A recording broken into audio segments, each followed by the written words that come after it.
mengakhiri dengan pembelajaran dan membuat karakter siswa itu supaya di dalam pembelajaran itu siswa senang. Nah, yang penting itu siswa senang dalam mengikuti pelajaran itu.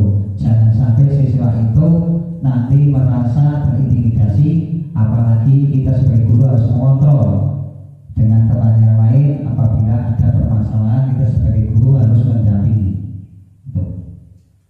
Untuk selanjutnya di sini menurut Ki Hajar Dewantara, yaitu pendidikan adalah memberi tuntunan terhadap segala kekuatan kodrat yang memiliki anak agar bisa mencapai keselamatan dan kebahagiaan yang setinggi-tingginya, baik sebagai manusia maupun anggota masyarakat. Yaitu di sini menurut KHD, ya. Karena pembelajaran yang kita terapkan yaitu semoga di sini menurut KHD diterapkan di SD kita supaya nanti ada keberhasilan ke depan.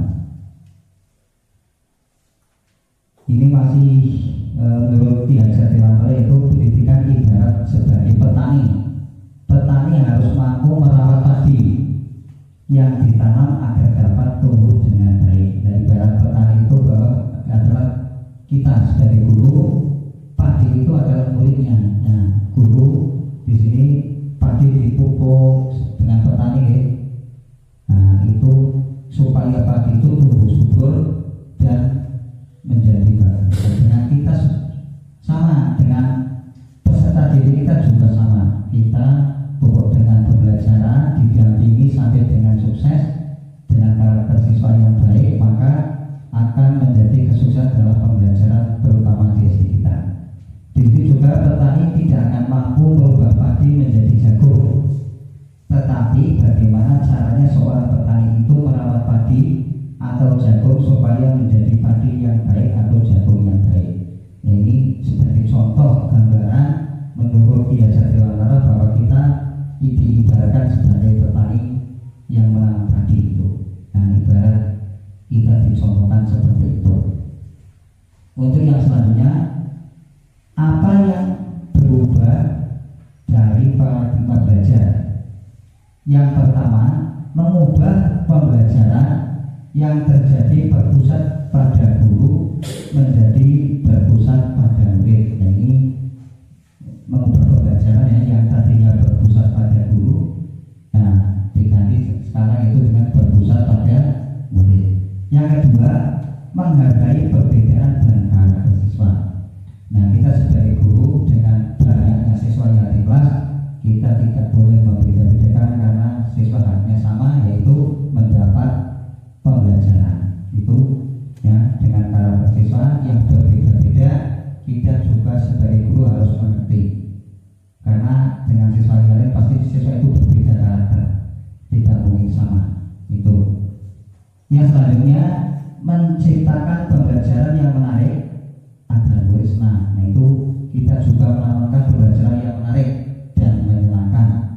Anak itu tertarik dengan pembelajaran apa yang kita ajarkan setiap hari, maka akan menjadi kesuksesan dalam pembelajaran. Terus selanjutnya, menyadari bahwa guru bukan satu-satunya sumber belajar.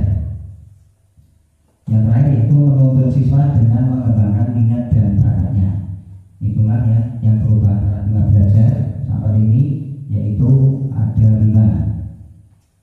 Yang selanjutnya, Anda dan teman Anda akan melakukan kegiatan cobalah buka. Anda adalah tugas Anda adalah menghafalkan salah satu tangan. Coba Anda bayangkan bahwa Anda menyimpan sesuatu yang sangat berharga di dalam kepalan tangan Anda. Anda perlu menjaga benda tersebut sebulan tenaga Anda karena begitu pentingnya untuk kehidupan Anda. Tugas rekan Anda B adalah mencoba dengan segala cara untuk membuka kepalan tangan Anda. Teman Anda B boleh membujuk, menghadik, mengintimidasi, memarahi, menggoda, mengkritik, bahkan menawari Anda yang agar Anda bersedia membuka kepala tangan Anda. Ini dipraktekkan ya untuk kepala tangan tadi, yang tangannya dikepal terus kita memegang sesuatu ya dikepal, tapi yang lain atau temannya itu membuka. Nah itu yang mau maju siapa? 2 orang, kita coba ya. Contoh yang mengepal busur atau buis, monggo nanti yang membuka siapa? Yo, buis yang mengepal, yang busur yang membuka. Seolah buis memegang sesuatu dibuka dengan digoda oleh busur, ya. Nah, dengan berbagai cara supaya tangan itu berbuka, tetapi ya sudah, terima kasih. Ya ini sebagai contoh dengan tadi ya, sebagai contoh bahwa kita mengepal dengan temannya yang lain mengganggu, tetapi masih bertahan. Nah di sini ada yang mau menyimpulkan dengan peragaan tadi, menyimpulkan tentang bagaimana peragaan tadi antara Bu Is sama Bu Surya yang mengepal tangan dengan berbagai cara diganggu, tetapi tangan itu tidak dibuka karena walaupun berbagai cara digoda, intinya yang temannya itu. Monggo Bu Mus atau Pak Tony. Ayo Pak Tony, monggo.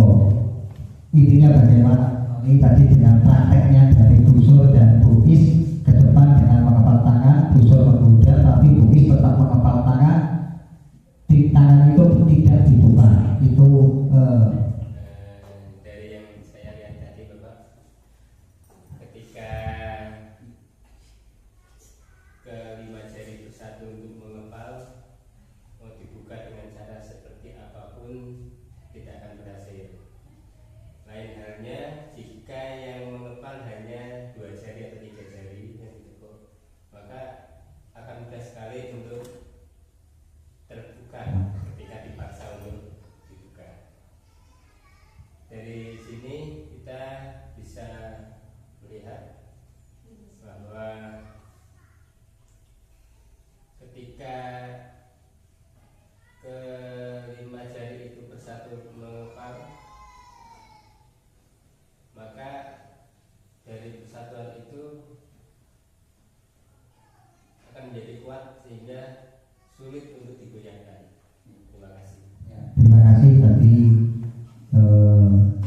kesimpulan dari Pak Tony. Terima kasih ya, bahwa dengan kita bekerjasama dengan 5 jari akan kuat, tidak bisa dibuka dengan digoda apapun. Untuk yang lain mungkin ada masukan atau kesimpulan lain, monggo dengan tadi yang diperkirakan. Oh,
Walaupun kita misalkan omongnya banyak A, B, C sampai Z, apabila kita tingkah laku kita itu tidak sesuai dengan apa yang kita omongkan, itu anak secara otomatis itu akan mencontohnya, gitu Pak. Terus untuk dari kegaman itu bahwa anak itu kita bimbing, kita didik sesuai dengan kemampuan mereka masing-masing, sesuai dengan bakat mereka masing-masing. Itu kita hanya sebagai perantara, kita hanya sebagai ibaratnya itu sebagai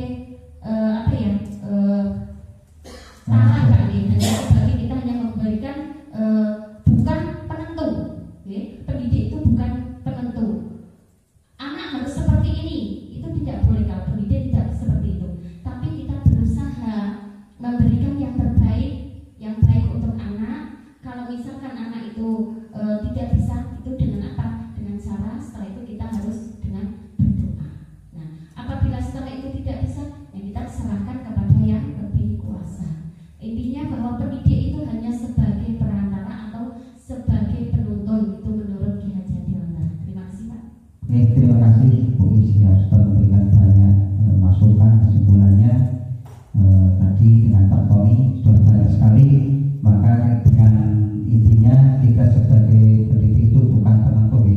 Intinya kita mendidik anak itu supaya jadi, yaitu kita harus benar-benar mendukung anak, mendampingi anak sampai dengan pembelajaran tuntas itu. Dan juga di sini untuk belajar Dewanto, kita sebagai guru juga harus selalu sebagai penuntun kepada anak, mendampingi anak sampai dengan selesai pembelajaran. Jangan sampai kita, ya memang kita sebagai guru itu kadang kita melihat anak, kadang karakter anak itu berbeda-beda, tapi kadang kita sebagai guru kadang emosi dan sebagainya. Maka kita juga harus sebagai guru juga mengontrol emosi kita.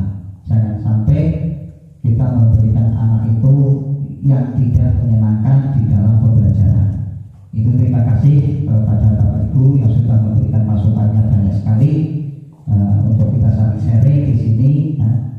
Dan untuk selanjutnya di sini yaitu perubahan paradigma teori kontrol atau teori pilihan. Di sini ilusi kontrol yaitu ilusi guru mengontrol murid. Yang kedua, ilusi bahwa kritik dan membuat orang merasa bersalah dapat menguatkan karakter. Yang tiga, ilusi bahwa semua penguatan positif negatif dan bermanfaat. Yang keempat, ilusi bahwa orang dewasa memiliki hak